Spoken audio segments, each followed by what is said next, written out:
എടാ ഈ power supply എടുക്കുക.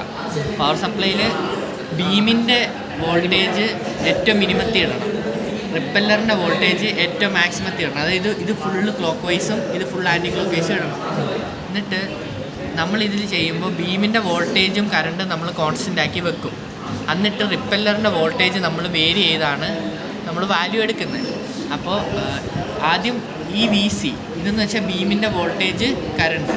അപ്പോൾ ഈ വോൾട്ടേജിലോട്ട് ഇട്ടിട്ട് വോൾട്ടേജ് നമ്മൾ ഒരു 290 റേഞ്ച് ആക്കണം, മാക്സിമം 300. അപ്പോൾ അതുവരെ പോലെ 290 ഇടുക.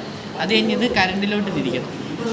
എന്നിട്ട് അതൊരു 16 മൈക്രോ ആംപിയർ വരെ കറണ്ട് ആക്കുക. എന്നിട്ട് നമ്മൾ റിപ്പല്ലറിലോട്ട് ഇടുക, മോഡിടുക.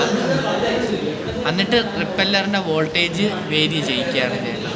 റിപ്പല്ലറിൻ്റെ വോൾട്ടേജ് ഇപ്പോൾ ഏറ്റവും മാക്സിമത്തിൽ കിടക്കുകയാണല്ലോ, അത് മിനിമത്തിലോട്ട് കൊണ്ടുവരണം. മിനിമത്തിലോട്ട് കൊണ്ടുവരുമ്പോൾ ആദ്യം നമുക്കിങ്ങനെ ഒരു ഹൈ ഡിപ്പ് വന്നിട്ട് ഒരു മാക്സിമം പോയിന്റ് വന്ന് ഡിപ്പ് വരും. അത് കഴിഞ്ഞ് പിന്നെ നമ്മൾ കുറയ്ക്കുമ്പോൾ അടുത്ത മോഡ് വരും. അത് ഇതുപോലെ ഹൈ വന്നിട്ട് താഴോട്ട് വരും. അങ്ങനെ ഇതിൽ കുറയ്ക്കുമ്പോൾ ചേഞ്ച് വരും. അങ്ങനെ 3 പ്രാവശ്യം ചേഞ്ച് വരുന്നവരെ നമ്മൾ കുറച്ചുകൊണ്ടിരിക്കണം. മൈക്രോമീറ്ററിൽ കണക്ട് ചെയ്യണം.